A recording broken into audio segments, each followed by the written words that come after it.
जय हिंद, वंदे मातरम फ्रेंड्स।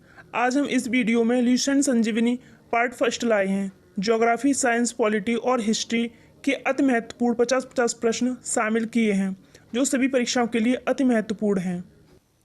प्रश्न number 1, ozone परत पृथ्वी से करीब ऊंचाई पर है। उत्तर है ओजोन परत पृथ्वी से 20 किलोमीटर ऊंचाई पर है। अगला प्रश्न है जेड धाराएं प्रायः कहाँ पाई जाती हैं। उत्तर है जेड धाराएं क्षोभ सीमा में पाई जाती हैं।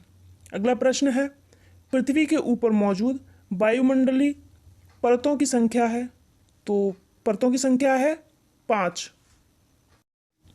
अगला प्रश्न है शांत पेटी किस रेखा के दोनों ओर पाई जाती है। उत्तर है शांत पेटी भूमध्य रेखा के दोनों ओर पाई जाती है। अगला प्रश्न है विश्व के सभी उच्च मरुस्थल किस पेटी में स्थित हैं। तो विश्व के सभी उच्च मरुस्थल उपोष्ण कटिबंधीय उच्च दाब पेटी में स्थित हैं।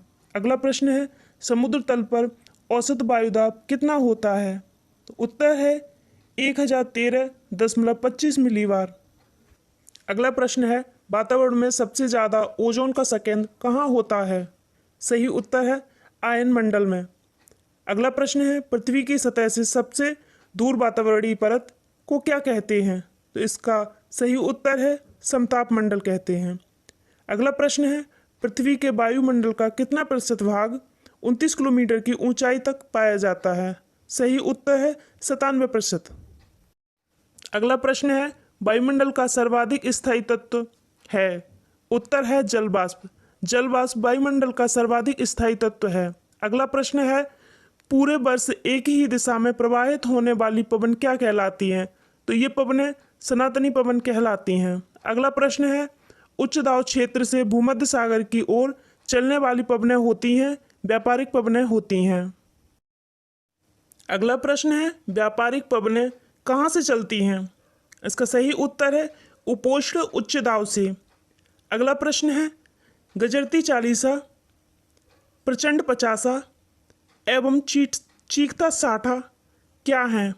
इसका सही उत्तर है दक्षिण गोलार्ध से पश्चिम गोलार्ध पवनें। अगला प्रश्न है दहाड़ता चालीसा क्या है। इसका सही उत्तर है दक्षिणी गोलार्ध में 40 डिग्री अक्षांश के पास चलने वाली तेज हवाएं हैं। अगला प्रश्न है मानसून शब्द का तात्पर्य है। उत्तर है हवाओं के रुख का बदलना। अगला प्रश्न है कौन सी स्थानीय पवन इटली में रक्त की वर्षा लाती हैं। तो सही उत्तर है सिराको। अगला प्रश्न है कौन से स्थानीय पवन है हिम बच्ची के नाम से जानी जाती हैं। तो ये पवनें चीनोक हैं। अगला प्रश्न है कौन से स्थानीय पवन को डॉक्टर वायु भी कहा जाता है। तो ये है हर्मटन। अगला प्रश्न है कौन सी स्थानीय पवन अफ्रीका में गिनी तट के लोगों को आर्द्र मौसम से राहत प्रदान करती हैं। तो सही उत्तर है हर्मटन। अगला प्रश्न है कौन सी गर्म में स्थानीय पवन कैलिफोर्निया में फल के बीजों को काफ़ी नुकसान पहुंचाती हैं। सही उत्तर है। अगला प्रश्न है समुद्री समीर बहती हैं। सही उत्तर है दिन के समय में।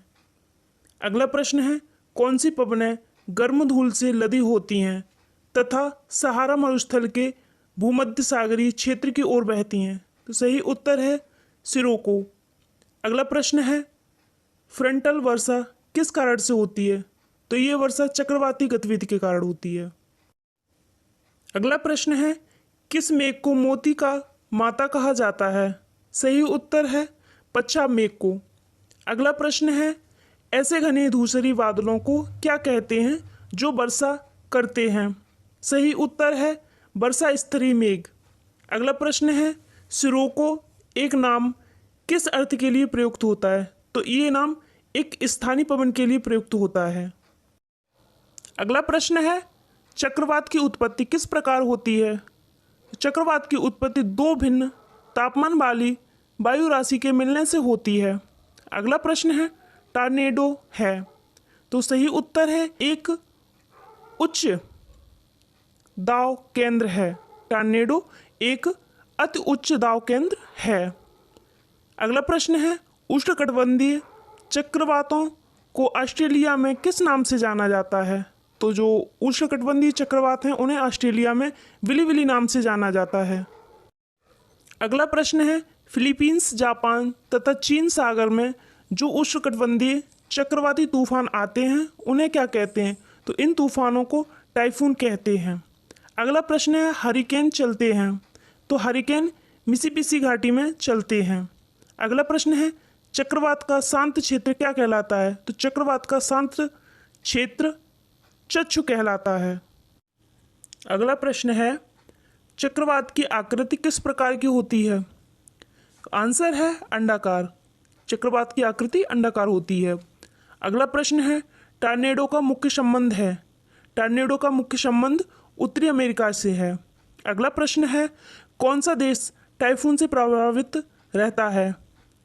आंसर है फिलीपींस एवं जापान। फिलीपींस और जापान टाइफून से प्रभावित रहते हैं। अगला प्रश्न है, नेफोमीटर से किसका मापन किया जाता है? इसका उत्तर है बादलों की दशा एवं गति का। अगला प्रश्न है, कौन सा मेघ वायुमंडल में सर्वाधिक ऊंचाई पर निर्मित होता है? तो सही उत्तर है पच्छाव मेघ। अगला प्रश्न है, किस प्रकार के मेघ में सतत वर्षा के गुण होते हैं? तो सही उत्तर है वर्षा स्तरीय।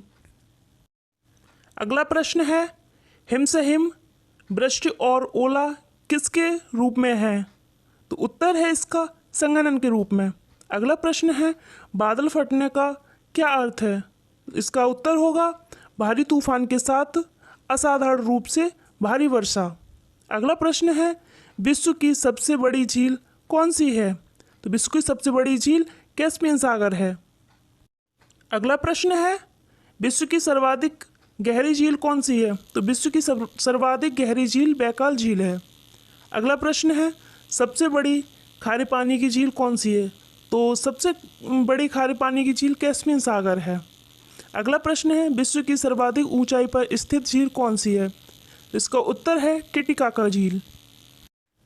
अगला प्रश्न है, कैस्पियन सागर स्थित है, तो कैस्पियन सागर रूस और ईरान के बीच स्थित है। अगला प्रश्न है, विश्व का सबसे ऊंचा जलप्रपात कौन सा है? तो इसका सही उत्तर है एंजल जलप्रपात। अगला प्रश्न है, विक्टोरिया जलप्रपात किस नदी से संबंधित है? तो इसका उत्तर है जेम्ब्रेजी नदी से संबंधित। अगला प्रश्न है, नियाग्रा प्रपात कहाँ स्थित है? तो नियाग्रा प्रपात यूएसए में स्थित है। अगला प्रश्न है, नियाग्रा जलप्रपात किसकी सीमा पर स्थित है? तो ये यूएसए एवं कनाडा की सीमा पर स्थित है। यहाँ से आपके साइंस के प्रश्न स्टार्ट होते हैं। पहला प्रश्न है, जंतु विज्ञान का अध्ययन करता है। इसका उत्तर है जीवित व मृत जानवरों दोनों का अध्ययन करता है। अगला प्रश्न है, विटीकल्चर जाना जाता है, तो विटीकल्चर अंगूर की खेती के लिए जाना जाता है। अगला प्रश्न है, हर्पेडोलॉजी में अध्ययन किया जाता है, तो हर्पेडोलॉजी में सरीसृपों और उभयचरों का अध्ययन किया जाता है। अगला प्रश्न है, जीवों के उत्पत्ति की आधुनिक विचारधारा प्रस्तुत की। इसका उत्तर है ओपेरिन ने। अगला प्रश्न है, त्रिकोष्ठी हृदय पाया जाता है, तो त्रिकोष्ठी हृदय उभयचरों में पाया जाता है। अगला प्रश्न है, फीरामोन्स पाए जाते हैं, फीरामोन्स कीटों में पाए जाते हैं। अगला प्रश्न है, ऑक्टोपस क्या है? तो ऑक्टोपस एक मोलस्क है। अगला प्रश्न है, मानव सहृदय लघुत्तम कपि है? उत्तर है गिबन। अगला प्रश्न है, भारत की सबसे बड़ी मछली कौन सी है? सही उत्तर है व्हेल शार्क। अगला प्रश्न है, पुरुष लिंग का निर्धारण मनुष्य में कौन सा होता है? सही उत्तर है बाई क्रोमोसोम।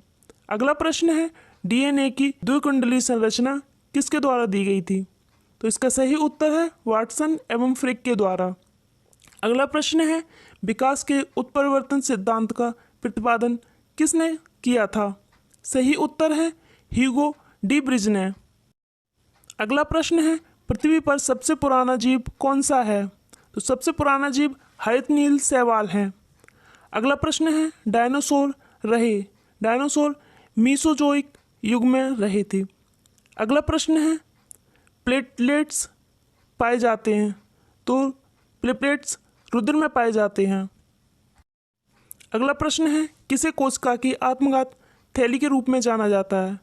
सही उत्तर है लाइसोसोम। लाइसोसोम को कोशिका की आत्मघाती थैली के रूप में जाना जाता है। अगला प्रश्न है, एटीपी क्या है? इसका उत्तर है उच्च ऊर्जा वाले फास्फेट बंध का अणु। अगला प्रश्न है, किस कोशिकांग को कोशिका का पावर हाउस कहते हैं? सही उत्तर है माइटोकॉन्ड्रिया को। अगला प्रश्न है, कोशिका जंतु कोशिका से किस प्रकार भिन्न है? सही उत्तर है कोशिका भित्ति से। अगला प्रश्न है, प्रथम बार किस देश के वैज्ञानिक ने स्टेम सेल्स से मनुष्य की लीवर कोशिका की रचना की? सही उत्तर है जापान के।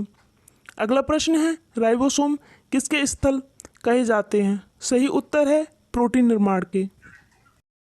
अगला प्रश्न है, जीव द्रव्य में सर्वाधिक पाया जाने वाला पदार्थ? तो जीव द्रव्य में सर्वाधिक पाया जाने वाला पदार्थ जल है। अगला प्रश्न है, लाइसोसोम बनता है तो लाइसोसोम गाल्जिका में बनता है। अगला प्रश्न है, क्रोमोसोम में पाया जाता है? क्रोमोसोम में पाया जाता है डीएनए, आरएनए एवं हिस्टोन और नॉन हिस्टोन। अगला प्रश्न है, स्तनधारियों में लेडी कोशिका पाया जाता है? उत्तर है वृषण में। अगला प्रश्न है, प्रोकैरियोटिक से यूकैरियोटिक भिन्न है? इसका सही उत्तर है अस्पष्ट झिल्ली की अनुपस्थिति से भिन्न है। अगला प्रश्न है, जन्म के बाद मनुष्य के किस ऊतक में कोई कोशिका विभाजन नहीं होता है? तो वो है तंत्रिका तंत्र में, जो मस्तिष्क में पाई जाती है। अगला प्रश्न है, मिकास एक नई तकनीक है जो उपयोग होती है बाईपास सर्जरी में। अगला प्रश्न है, नेत्रदान में दाता की आंख का कौन सा भाग उपयोग में लाया जाता है? तो कार्निया भाग उपयोग में लाया जाता है। अगला प्रश्न है, मनुष्य के शरीर का सबसे बड़ा अंग कौन सा होता है? तो मनुष्य के शरीर का सबसे बड़ा अंग त्वचा है। अगला प्रश्न है, सबसे अधिक पीएच का उपयोग करती है? तो सबसे अधिक पीएच का उपयोग अग्नाशयी रस करती है। अगला प्रश्न है, हड्डियों के अंधेरे में चमकने का कारण क्या है? सही उत्तर है वायु के संपर्क में सफ़ेद फास्फोरस का धीमी गति से दहन होना। अगला प्रश्न है, दो न्यूरॉन के बीच की खाई को क्या कहते हैं? सही उत्तर है साइनेप्स कहते हैं। अगला प्रश्न है, शरीर के किस भाग में पित्त का निर्माण होता है? सही उत्तर है यकृत में। यकृत में पित्त का निर्माण होता है। अगला प्रश्न है, पित्त का प्रमुख कार्य क्या है? इसका उत्तर है वसा का पायसीकरण। अगला प्रश्न है, शरीर में अतिरिक्त ग्लूकोज ग्लाइकोजन में परिवर्तित होकर भंडारित रहता है? तो इसका सही उत्तर है यकृत में या लिवर में। अगला प्रश्न है, अग्नाशय को पाचक रस के उत्पादन के लिए उत्तेजित करने वाला हार्मोन्स कौन सा है? इसका सही उत्तर है सिक्रेटिन। अगला प्रश्न है, आयोडीन युक्त हार्मोन है? इसका सही उत्तर है थायरॉक्सिन। अगला प्रश्न है, कौन सी ग्रंथि अश्रु स्रावित करती है? इसका सही उत्तर है लेक्रिकल। अगला प्रश्न है, सेक्रेटिन क्या है? तो सेक्रेटिन एक हार्मोन है। अगला प्रश्न है, रेशम ग्रंथि किसका रूपांतरित रूप है? इसका सही उत्तर है लाल ग्रंथि का। अगला प्रश्न है, इंसुलिन होता है? इसका सही उत्तर है प्रोटीन। अगला प्रश्न है, गाय और भैंस के थनों में दुग्ध उतारने के लिए किस हार्मोन की सुई लगाई जाती है? इसका उत्तर है इंसुलिन की। अगला प्रश्न है, कौन सा एंजाइम दूध के पाचन में सहयोग करता है?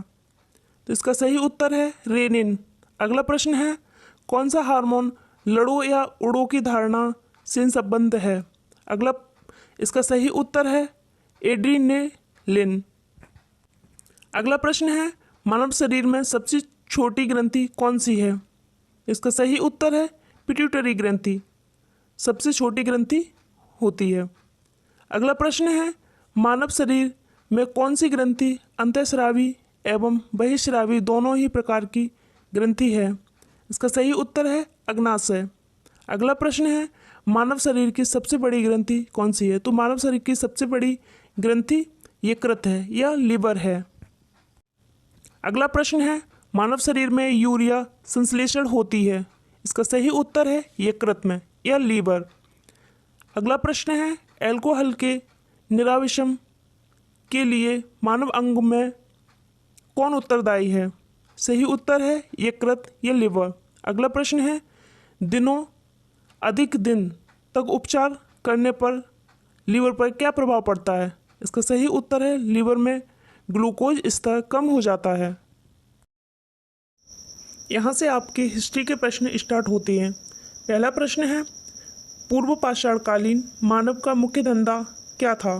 तो सही उत्तर है शिकार खेलना। शिकार खेलना मुख्य धंधा था। अगला प्रश्न है, किस क्षेत्र में पुरापाषाण काल, मध्य पाषाण काल और नवपाषाण काल के अवशेष एक क्रम में पाए गए? तो सही उत्तर है कृष्णा घाटी में। अगला प्रश्न है, किसे फलक संस्कृति कहा जाता है? तो मध्य पुरापाषाण कालीन को फलक संस्कृति कहा जाता है। अगला प्रश्न है, प्राचीनतम कलाकृतियों का प्रमाण संबंधित है। सही उत्तर है उच्च पूर्व पाषाण काल से। अगला प्रश्न है, प्राचीनतम कलाकृतियों का प्रमाण संबंधित है। सही उत्तर है उच्च पूर्व पाषाण काल से। अगला प्रश्न है, उच्च पुरापाषाण युगीन हड्डी की बनी मातृ देवी की प्रतिमा कहाँ से प्राप्त हुई? इसका उत्तर है वेलन घाटी, उत्तर प्रदेश से। अगला प्रश्न है, उत्खनिज प्रमाण के अनुसार पशुपालन का आरंभ हुआ था। सही उत्तर है मध्य पाषाण काल से। अगला प्रश्न है, सराय नाहर राय और महदड़ा संबंध है। सही उत्तर है गंगा घाटी की मध्य पाषाण संस्कृति से। अगला प्रश्न है, एक ही कब्र से 3 मानव कंकाल निकले। अगला सही उत्तर है महदड़ा से। अगला प्रश्न है, झील के किनारे प्रारंभिक कृषि वाला स्थल। सही उत्तर है लहरादेव। अगला प्रश्न है, राग के टीले किस क्षेत्र की नवपाषाण संस्कृति से संबंधित है? सही उत्तर है दक्षिण भारत। अगला प्रश्न है, खाद्यान्नों की कृषि सर्वप्रथम प्रारंभ हुई थी। सही उत्तर है नवपाषाण काल में। अगला प्रश्न है, भारतीय उपमहाद्वीप में पालतू भैंस का प्राचीनतम साक्ष्य कहाँ से प्राप्त हुआ? सही उत्तर है मेहरगढ़ से। अगला प्रश्न है, मानव द्वारा सर्वप्रथम प्रयुक्त अनाज था। तो सर्वप्रथम प्रयुक्त अनाज जौ था। अगला प्रश्न है, इनाम गांव भारत के किस राज्य में स्थित है? तो ये महाराष्ट्र में स्थित है। अगला प्रश्न है, कोपेनहेगन संग्रहालय की सामग्री से पाषाण, कांस्य और लोहा युग का त्रियुगी विभाजन किया गया था। सही उत्तर है अन्य। अगला प्रश्न है, हड़प्पा सभ्यता के किस स्थान से जल संरक्षण के साक्ष्य मिले हैं? सही उत्तर है धौलावीरा से। अगला प्रश्न है, स्वतंत्रता प्राप्ति के पश्चात भारत में उत्खनित प्रथम सैंधव स्थल है। तो सही उत्तर है रोपड़।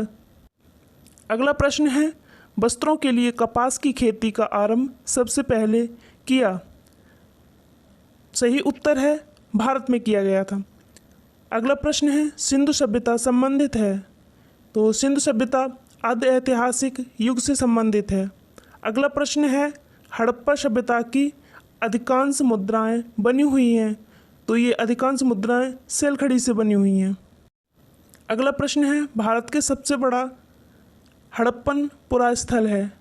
तो भारत का सबसे बड़ा हड़प्पन पुरास्थल राखीगढ़ी है। अगला प्रश्न है, किसने सिंधु सभ्यता शब्द का सर्वप्रथम प्रयोग किया था? सही उत्तर है मार्टिमर व्हीलर ने। अगला प्रश्न है, हड़प्पा संस्कृति की जानकारी का प्रमुख स्रोत है। सही उत्तर है पुरातात्विक खुदाई।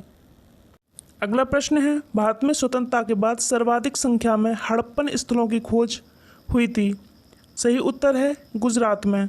तो स्वतंत्रता के बाद सर्वाधिक संख्या में हड़प्पन स्थलों की खोज गुजरात में हुई थी। अगला प्रश्न है, मूर्ति पूजा का आरंभ कब से माना जाता है? सही उत्तर है पूर्व आर्यकाल से।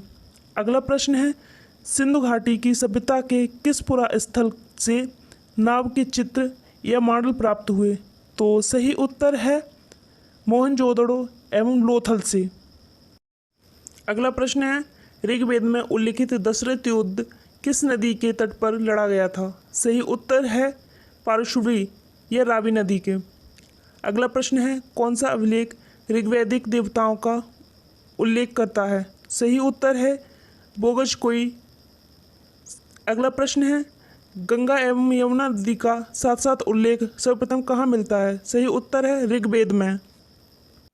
अगला प्रश्न है, गायत्री मंत्र के नाम से प्रसिद्ध मंत्र सर्वप्रथम किस ग्रंथ में मिलता है? सही उत्तर है ऋग्वेद में। अगला प्रश्न है, ऋग्वेद की मूल लिपि थी? तो ऋग्वेद की मूल लिपि ब्राह्मी लिपि थी।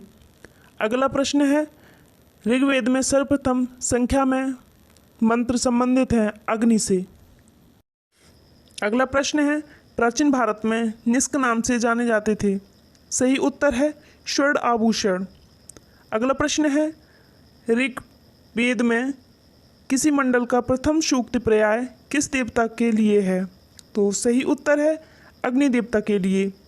अगला प्रश्न है, ऋग्वैदिक धर्म था? सही उत्तर है बहुदेववादी।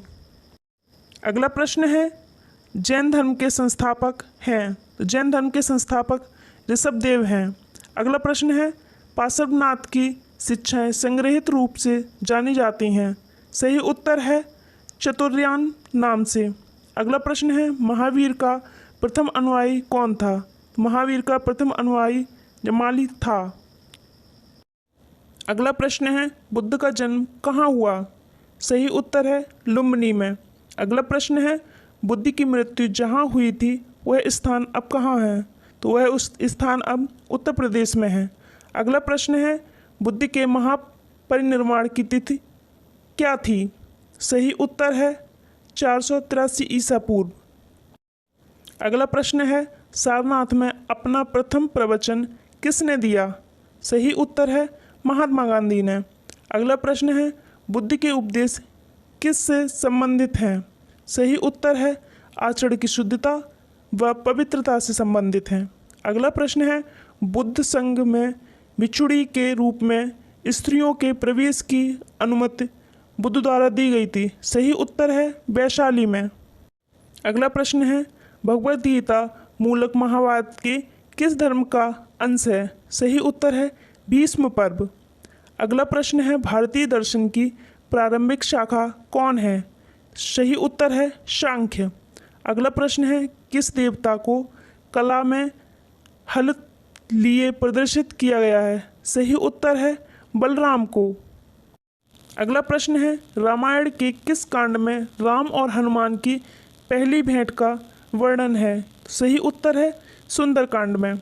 अगला प्रश्न है, देवकी पुत्र कृष्ण का प्राचीनतम उल्लेख कहाँ मिला था? सही उत्तर है छांदोग्य उपनिषद में। यहाँ से आपके पॉलिटी के प्रश्न स्टार्ट होते हैं। पहला प्रश्न है, किस अधिनियम के द्वारा अंग्रेजों ने अखिल भारतीय संघ प्रस्तावित किया था? तो सही उत्तर है भारत सरकार अधिनियम 1935। अगला प्रश्न है, किस एक भारतीय संघवाद को सहकारी संघवाद कहा है? सही उत्तर है जी ऑस्टिन को। अगला प्रश्न है, संविधान सभा का प्रथम सत्र कब हुआ? सही उत्तर है 19 दिसंबर 1946 को। अगला प्रश्न है, गवर्नर जनरल का पद पहली बार किस अधिनियम के अंतर्गत बनाया गया? सही उत्तर है 1773 का रेगुलेटिंग एक्ट द्वारा। अगला प्रश्न है, किस अधिनियम के द्वारा कोलकाता में सुप्रीम कोर्ट की स्थापना की गई? सही उत्तर है रेगुलेटिंग एक्ट 1773 द्वारा। अगला प्रश्न है, ब्रिटिश सरकार के किस अधिनियम ने पहली बार भारत में शिक्षा के लिए 1 लाख रुपए दिए? सही उत्तर है चार्टन अधिनियम 1813 द्वारा। अगला प्रश्न है, भारतीय स्वतंत्रताओं का अधिकार पत्र किसे कहा जाता है? सही उत्तर है महारानी की घोषणा 1858 को। अगला प्रश्न है, ब्रिटिश संसद ने भारतीय स्वतंत्रता अधिनियम कब पारित किया? सही उत्तर है जुलाई 1947 में। अगला प्रश्न है, पंडित जवाहरलाल नेहरू के नेतृत्व में आंतरिक सरकार का गठन कब हुआ? सही उत्तर है सितंबर 1946 में। अगला प्रश्न है माउंटबेटन योजना आधार बनी। उत्तर है देश के विभाजन का माउंटबेटन योजना आधार बनी। अगला प्रश्न है भारत की संविधान सभा का प्रमाणदाता कौन था? सही उत्तर है श्री वी.एन. राव। अगला प्रश्न कॉस्ट्यूम असेंबली के अध्यक्ष थे? सही उत्तर है डॉक्टर राजेंद्र प्रसाद। अगला प्रश्न है भारत की संविधान सभा की अंतिम बैठक की सही तिथि क्या है? उत्तर है 24 जनवरी 1950। अगला प्रश्न भारत की संविधान सभा का गठन किया गया? उत्तर है कैबिनेट मिशन योजना के अंतर्गत किया गया। अगला प्रश्न है कैबिनेट मिशन के द्वारा प्रस्तावित अंतरिम सरकार में कुल कितने सदस्य थे? तो अंतरिम सरकार में कुल 14 सदस्य थे। अगला प्रश्न है भारतीय संविधान में वर्णित मौलिक अधिकार की अवधारणा किस देश के संविधान से ली गई? सही उत्तर है यूएसए से ली गई। अगला प्रश्न है हम न्याय पुनर्वलोकन की व्यवस्था देखते हैं? वो उत्तर है भारत और यूएसए दोनों में ही। अगला प्रश्न है भारतीय संविधान में मौलिक कर्तव्यों का विचार लिया गया है? सही उत्तर है रूस के संविधान से लिया गया है। अगला प्रश्न है भारतीय संविधान में समवर्ती सूची ली गई है? तो भारतीय संविधान में समवर्ती सूची ऑस्ट्रेलिया के संविधान से ली गई है। अगला प्रश्न है भारतीय संघवाद को सहयोगी संघवाद किसने कहा? सही उत्तर है ग्रेनविल ऑस्टिन ने कहा। अगला प्रश्न है राष्ट्रीय पंचांग कब स्वीकार किया गया? सही उत्तर है 22 मार्च 1975 में। अगला प्रश्न है किस केस में भारत के सर्वोच्च न्यायालय ने प्रस्तावना को भारतीय संघ का भाग नहीं बताया है? तो उत्तर है बेरुआरी केस में। अगला प्रश्न है संविधान की प्रस्तावना का विधिक रूप क्या है? उत्तर है यह लागू नहीं किया जा सकता। अगला प्रश्न है किस वर्ष से भारत के संविधान की प्रस्तावना में 2 शब्द समाजवादी एवं पंथनिरपेक्ष जोड़े गए? तो उत्तर है 1976 में। अगला प्रश्न है भारत के संविधान में उद्देशिका का विचार लिया गया है? उद्देशिका का विचार यूएसए के संविधान से लिया गया है। अगला प्रश्न है भारतीय संविधान का कौन सा भाग संविधान की आत्मा कहलाता है? तो वो है उद्देशिका। अगला प्रश्न है भारत के संदर्भ में धर्मनिरपेक्ष शब्द का सही भाव क्या है? सही उत्तर है भारत में राज्य का कोई धर्म नहीं है। अगला प्रश्न है कौन सा अनुच्छेद समान नागरिक संहिता से संबंधित है? तो वो है अनुच्छेद 44। अगला प्रश्न है कौन सा अनुच्छेद राष्ट्रपति के क्षमादान के अधिकार से संबंधित है? सही उत्तर है अनुच्छेद 72। अगला प्रश्न है एस.आर. बॉम्बे केस में 9 न्यायाधीशों का पीठ द्वारा किस अनुच्छेद की न्यायिक समीक्षा की गई? सही उत्तर है अनुच्छेद 356 द्वारा। अगला प्रश्न है कौन सा अनुच्छेद देवनागरी लिपि में हिंदी को संघ की राजभाषा के रूप में मान्यता देता है? तो सही उत्तर है अनुच्छेद 343। अगला प्रश्न है भारतीय संविधान में किस अनुच्छेद में दल बदल विरोधी अधिनियम का प्रावधान है? सही उत्तर है 10वीं अनुसूची में। अगला प्रश्न है किस अनुच्छेद के अंतर्गत संसद के दोनों सदनों के संयुक्त अधिवेशन का प्रावधान है? तो वो है 108 अनुच्छेद। अगला प्रश्न है कौन सा अनुच्छेद भारत के राष्ट्रपति द्वारा वित्त आयोग की नियुक्ति से संबंधित है? सही उत्तर है 280। अगला प्रश्न है समानता का अधिकार कौन से अनुच्छेद में है? तो वो है 14 से 18 में।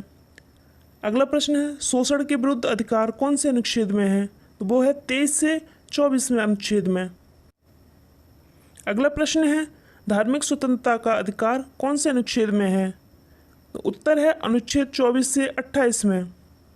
अगला प्रश्न है भारतीय संविधान के किस भाग में संघ राज्य संबंध है? तो वो है भाग 11। अगला प्रश्न है कौन से अनुच्छेद में निर्वाचन आयोग का प्रावधान है? सही उत्तर है अनुच्छेद 324 में। अगला प्रश्न है किस अनुच्छेद में राज्य निर्वाचन आयोग के गठन का प्रावधान है? सही उत्तर है अनुच्छेद 243 के में। अगला प्रश्न है शिक्षा एक विधि विषय के रूप में सम्मिलित है? सही उत्तर है समवर्ती सूची में। अगला प्रश्न है भारत के संघ सूची में कितने विषय सम्मिलित हैं? सही उत्तर है 97 विषय सम्मिलित हैं।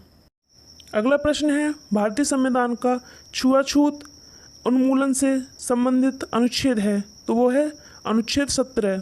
अगला प्रश्न है भारतीय संविधान के अनुच्छेद 25 का संबंध है? सही उत्तर है धर्म की स्वतंत्रता से। अगला प्रश्न है कौन सा अनुच्छेद बच्चों के शोषण के विरुद्ध मौलिक अधिकार से संबंधित है? सही उत्तर है अनुच्छेद 24। अगला प्रश्न है भारतीय संविधान की 9वीं अनुसूची संबंधित है, तो भारतीय संविधान की 9वीं अनुसूची भूमि सुधार से संबंधित है। अगला प्रश्न है आर्थिक नियोजन एक विषय है? सही उत्तर है समवर्ती सूची में है। अगला प्रश्न है सरकारों द्वारा शुल्क एवं कर लगाने का अधिकार संविधान की किस अनुसूची में उल्लेखित है? सही उत्तर है 7वीं अनुसूची में उल्लेखित है। अगला प्रश्न है अनुच्छेद 5 में क्या है? सही उत्तर है अनुच्छेद 5 में नागरिकता है। अगला प्रश्न है अनुच्छेद 14 में क्या है? तो अनुच्छेद 14 में विधि के समक्ष समता है। अगला प्रश्न है अनुच्छेद 1 में क्या है? तो अनुच्छेद 1 में संघ का नाम और अधीनस्थ क्षेत्र हैं। वीडियो अच्छी लगी हो तो लाइक करें, चैनल को सब्सक्राइब करें। जय हिंद।